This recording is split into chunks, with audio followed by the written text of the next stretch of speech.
So, welcome to something a little bit different. Obviously, this is more of a catch-up.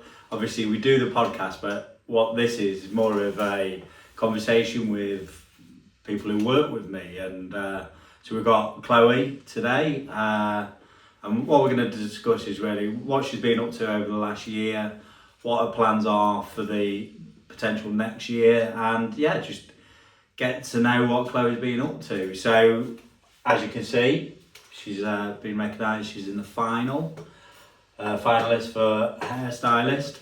So, Chloe, do you want to tell us a little bit about how this come about, what you needed to do to be nominated? So it's the Hair and Beauty Awards in the UK. So you have to basically nominate yourself and put yourself up there, but they're very strict with how they pick out who they want. You have to fill out a really big form and have to upload photos of your work as well, and they basically pick out of so many people about who they want to put through as finalists. So in the UK, for each category, so obviously I've done the Hairstylist of the Year. For each category, they thousands of people apply each year, but they only take on around 120 as finalists. So the fact that I've even done that is massive. That's amazing. So, first and foremost, what made you? Because obviously, it surprised me when you put yourself forward. It's not something you'd normally do. So, what made you decide to do it? I think that I'd seen quite a few, like, other people, like someone that I was at college with. She'd done it last year. I thought, do you know what? There's no harm in trying. I didn't think I would get through at all. I didn't think anything. It was just, I'll give it a go, see how it is. But no, I'm very happy that I did. I think it's definitely out of my comfort zone, especially for when we go to the awards. Very nervous about that, but I think it's quite good to get my name out there, showcase my work, show that I am good. So we're going to look back to something else, but talk us about what's the awards look like. You know, when is it? What do you do? Who's there?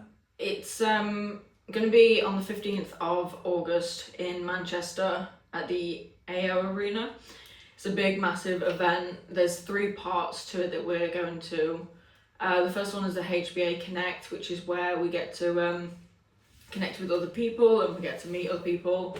I think there's going to be like a few like live talks and like shows and stuff like that we can see. The second part is the actual award thing. I'm not 100% sure how it goes, but I know that it's basically that's where it will be announced of like how far I've got, whether I get through to either like top 100, top 50, or if I win. And then the last bit is the HBA Fest, which is where it's basically just a massive party at the end. So anyway, obviously going back to you applying for this, is this something you're going to see yourself do more often, put yourself out there, enter more awards? I think so. I think because like there are, after applying for this one, I've seen there's a lot more awards that you can do out there. Like, I was thinking of entering for a few more categories, but I thought I'll do that next year. I thought I'll try just do this one first and then get more. I don't want to be too great to start off with, but because there's loads of different categories that you can do with it. I went quite rogue with mine for hairstylist, but because there's loads of like little ones like blonde expert, colour, rising star, new talent, so I did go quite big for mine. No, we're really proud of what you've done and why you've done it. But again, staying with the awards, what does it mean to you? Like, has it galvanised you? Has it made you, more love what you do?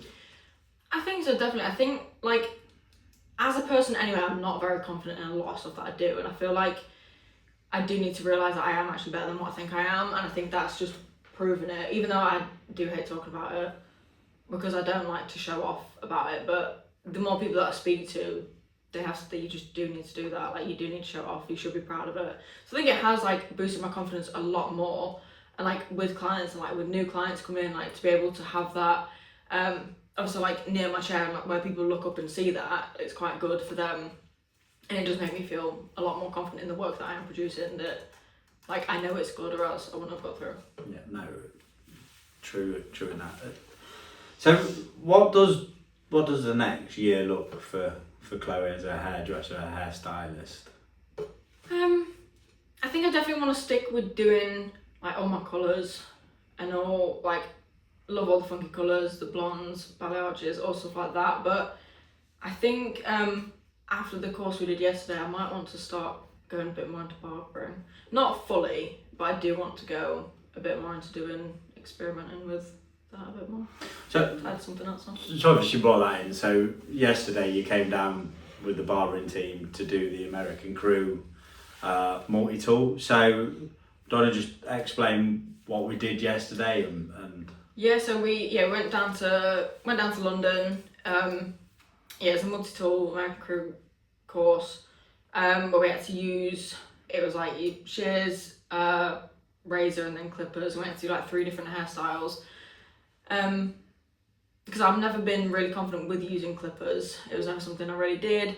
Still not massively confident now, but I think after doing the course and experiencing it and seeing different ways that you can do, and like with the razor and all stuff like that, I think it's very much like, it would be nice to have that extra qualification in that as well, to say that I can do it and like to be qualified in that. But I think it's very like unique cuts that we did that are a bit more out there, which obviously I like doing all my colours that are a bit more out there. So if I've got the skill to do the cut that matches the colour, I think that would like benefit me quite a lot. as a hairdresser, was you quite surprised with like the terminology used within barbering, the technicalities, and just obviously you did see 3 really extreme concept styles. Did that surprise you?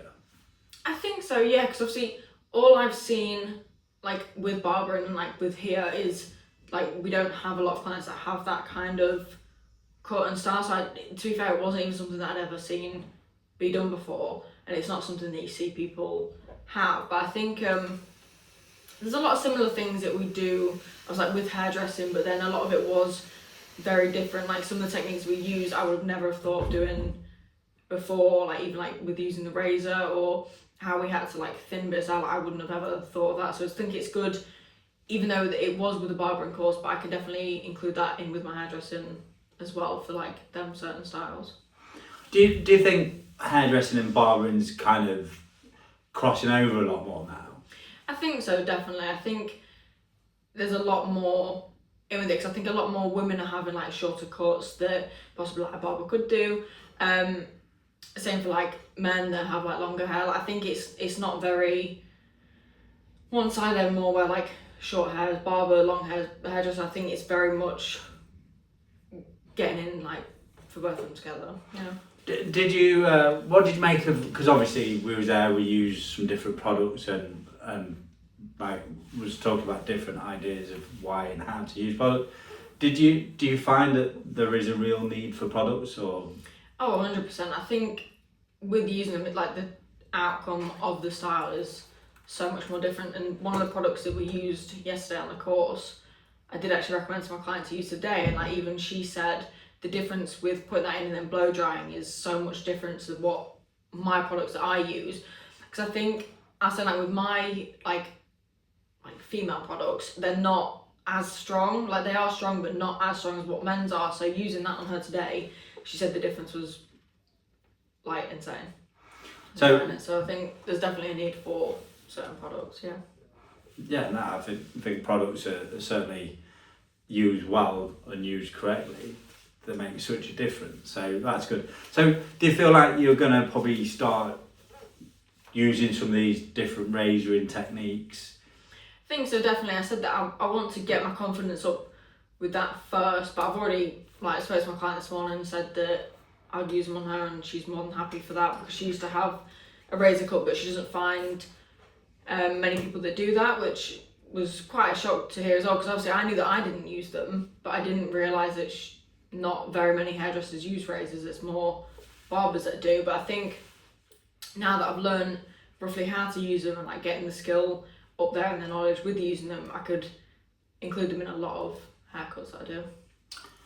Yeah, I think there's so much growth in what you can achieve by using different tools. So kind of, obviously we're working today, and we just actually have a client leave who says, she's going to come back to you because you know, the only hairdresser she's known who listens to you, listens to her. So what do you think is the best thing about you as a hairdresser that's not about the hairdressing side of it? Because I know you had some innovative ideas, like, you know, you was really keen on the silent appointment for people who suffer with autism or just don't want to be disturbed. So yeah, I think like with that client saying that, like, I do listen to her, I've had a few people that have like reviews that they've left saying that I do listen. I think from what I hear from them clients, like where they've been previously, a lot of stylists like to do what they want to do. And obviously I've said, like, I can advise as much as I can, but if that's what the client wants, then that's what I will do. Obviously I can advise, I can say what I want, but I think for them, I think they appreciate that I will listen to what they want, listen to like how they normally have their hair or what they do and don't do with their hair. And I think it takes a lot to actually like listen to the client and figure out what they want rather than just doing what I want to do and what I think will work best. Obviously I can advise as much as I can, but if that's what they want, I listen and I do it for them. I'm not one to, there's not very many times that I've told a client, like, no, they can't have it, we just work around, like, say if it's not going to suit them or anything, we just work around that and we just do something a bit different. But I do find that I do listen to a lot of my clients, and like they are more than clients. I find like I do get on with a lot of people, like do become very close with them, like love having a catch up with clients. So I feel like it then becomes more of like a friends, and you can talk to them a bit easier, you can recommend different things to them, like you do listen to them and you do take in a lot of what they say. I'm not one to just get on with it really. Like I do like to know a lot about the client, and like with the silent appointments, obviously I do like to, obviously within work and everything, I do like to speak to people, I do like all that, but I think for me outside of work, I'm not the most confident ever. Like I don't like big crowds or talking to people. So I think for me, if I was to go somewhere, that's what I would want. So obviously when I brought that in, it's just for people really don't want to talk, like they want to come get their hair done, but they don't like being in a salon. And I think that's the best thing about being here, is that I've got my own little room. It is only me here at the moment, and I do have a door that I can shut as well. So if people want to be on their own, it's only me and them in here, and it's not like a really busy big salon where they do feel uncomfortable, they feel overwhelmed. So I think it's a good thing that we've got going on now. Oh, that's brilliant. So if someone is watching this and has a hairdresser but they want to talk to you, is there any way that they could book a consultation with you that's free of charge? Yeah, so we have the booking online systems where you can book online for a consultation, or we can do it over the phone, we can do it through messages. But yeah, all consultations are free to talk.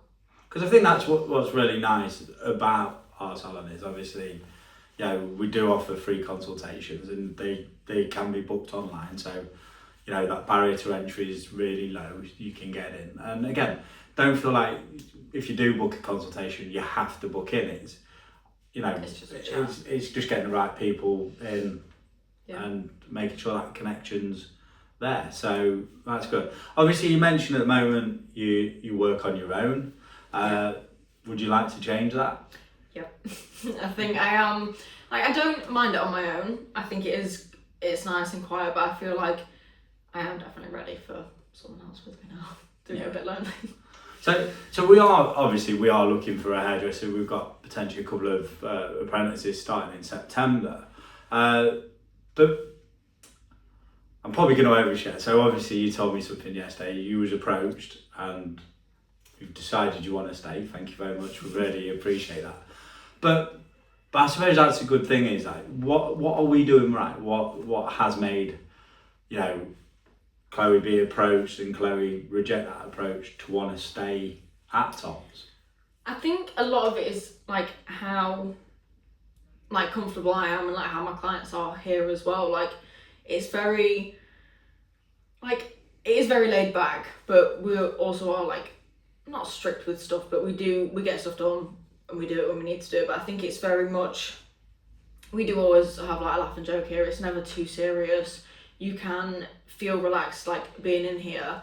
And I think it's just such a good environment to be in, and like I wouldn't want to leave. I think I have got it very, very good here with like being able to like obviously like I sort my own column out, I can deal with all that, like I can do all that, same with like ordering stock and stuff that we have, like it's all stuff that we are able to do ourselves, like we're not tied down to us not knowing anything. That's something like that we are very included in what happens with the shop and like with any side of it. Whereas I feel like previous salons, like you're very hidden away from it, you're not allowed to know anything. It's basically you come into work, you do your job and that's it. Whereas we're very included with what happens, what we're doing, and I feel like it's quite good to get like stay in the loop with stuff. And yeah. Could you give, so obviously some people have more of it, so what things are you privy to that you've never been before, maybe in a workplace? Well, I think with our like staff meetings that we have, again, previous salons, that was always a terrifying thing when you have a staff meeting because it's always someone's in trouble. But I feel like with ours, it's pretty much, it's just catch up, what we're doing for that week, what we've done well, what we haven't done well, and just a chat. And then obviously once a week we have our one-to-ones as well, which I think do really help, especially now that we've obviously put them to like 45 minutes. So it's 45 minutes once a week. We just figure out what we need to do, what we don't do, or like anything if we need help with. So I think that's definitely something that I've never had before, which is really good, that it just gets you on track for the week then of what we've done well and what we need to do. So what I like about the shop and the team we've got is obviously, like when you told me that yesterday, I was so pleased for you, because you know there's something nice about somebody else recognising the growth in you and how well you've done. And what really is pleasing is that confidence that we can have that open conversation. Yeah. So I appreciate you saying that. And again, my ethos really is, as much as my name's above the door, and I'd love to get rid of it, and have a universal name, but ultimately it is your salon, it is Luke's salon, it's mine. And we all work together, and that's why we prefer an employed basis, because again, I'm a big sports fan. I love team, and I like to build a team, and obviously we've got 3 chairs in the hairdressing side and we've currently got 1 person, so we'd love to change that.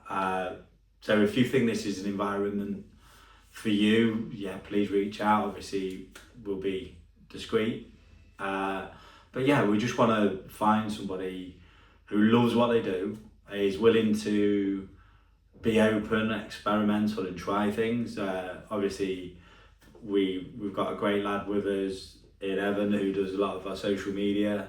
He does some filming for us. We've got front of house, you know, at the moment everyone's getting rid of their front of house. We brought somebody in, we brought Mia in, and she's doing really well. So yeah, it's a place to thrive. But again, going back to you, is like, is there anything that you ever feel like is off limits, or you know, do you feel like your professional growth is helped? I think, yeah, definitely. I think like since being here, I've noticed in myself like how much more confident I am, because I was always one to question everything, and I would always, in me and myself, I know that what I'm doing is correct, but I always needed someone else to tell me that it was right, or if I didn't quite know, I'd always have to go to someone else. But I think like being here and then like being on my own for a bit, I've kind of learned that I need to not do that. So it has gained my confidence a lot more that I don't need to go to someone else for them to tell me what to do. Like I know that I can do it, and I think I have grown a lot since being here and been able to grow in myself and everything that I do. So just kind of to wrap everything up, you know, next 12 months, you know, is it, because obviously we've got the 2 apprentices coming, so you're going to be a bit of a teacher, you're going to commit to more competitions, you know, what are you looking forward to most then in the next year? I think, yeah, with the apprentices, that would be quite, I'm nervous for it because I'm not a teacher, but I think that'll be really good, because with our Saturday girl at the moment, like everything that she knows is from me, and I think it's quite nice to have that,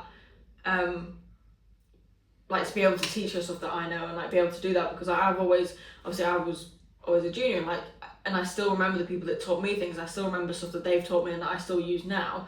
So like for me to be able to do that to her, and that she'll always remember that I helped her in her career. Like she's only just starting off, she's not even an apprentice yet. So for me to be able to start her off with her career, like, I think that's such a massive thing to do. And like it is quite exciting. I am excited for that. And I think I'll obviously do more competitions. I think it's more just getting better and better. Keep doing more stuff, more training courses, and just better myself all the time. I've just remembered, like, obviously talk about better ourselves. Obviously we've got two big things we're working on. The Colour Club. Yes. So do you want to kind of just, we've not ironed it out, but obviously it's coming. Do you want to kind of summarise what that might look like? We've got a couple colour clubs. Like I say, we've not fully sorted all of them out at the moment, but what they'll look like is, I think, so like with the root colour one, we've got where you can have 6 root colours a year, and then 6 blow dries and finishes included with that. There's loads of other benefits that we've got with it, but it works out as about £60 a month. So if you are coming in every 6 weeks to have it done, you are saving quite a lot of money coming in to have it done. But it's obviously regular appointments for your roots, booked in every 6 weeks, and then it's just a monthly direct debit that we'll take.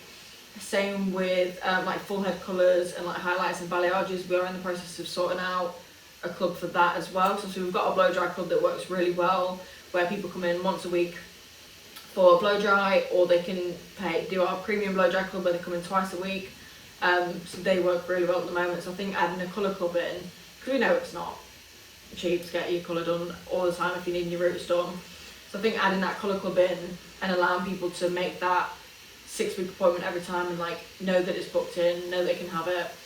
So yeah, we're still working on that, but I think that'll be the next big thing to do.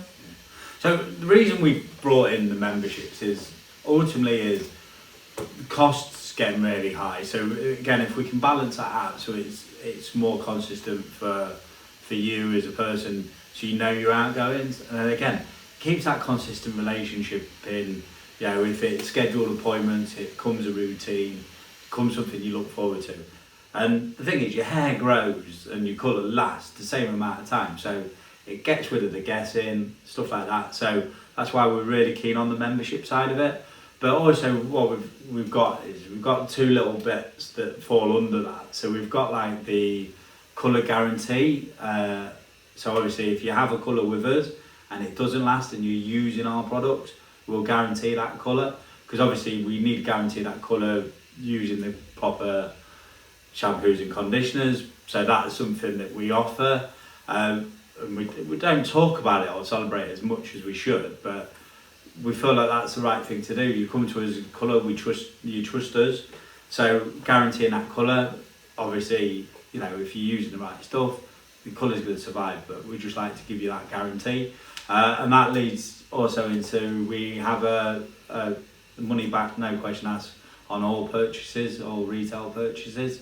Again, just your peace of mind that, you know, we're not selling, we're just recommending you using something that's good for you. But again, if you don't feel it is, or you're not getting the benefit, we'll have it back, because we're going to use it in the salon anyway. So, you know, they're the things we try and do just to add benefits to yourselves. But yeah, you know, you can always talk to Chloe about a lot of these, but again, it's just about trying to give back, because ultimately is we're lucky that you come to us. And obviously if you've not been for a while, we'd love to welcome you back. Obviously, what I would say we're definitely a learning salon. You know, we're not always going to be perfect. We will make mistakes. But ultimately, I think one thing we're good at learning. I think learning from whatever we've not done right. And also we're just thankful. We're thankful you come. Obviously, we're on a Hearts Home, and you know, we're part of the community, and we try and help customers out. We try and celebrate what customers are doing. We try and support customers as well. You know, it's what we try and do, isn't it? So, you know, do you want to add anything? No. Why would you do that? I wonder. But anyway, thank you very much for watching. Obviously, this is me, Tom, and Chloe, and we'd love to see you in the salon. Again, if there's any questions, just reach out to us. If you want to come and have a consultation with Chloe, you know, easily do that online or just reach out. And if there's any questions you have, always reach out. So thank you again for watching. Yeah, this is Chloe. Wish you all the best as a finalist, and hopefully we can find a like-minded individual to come and work alongside you.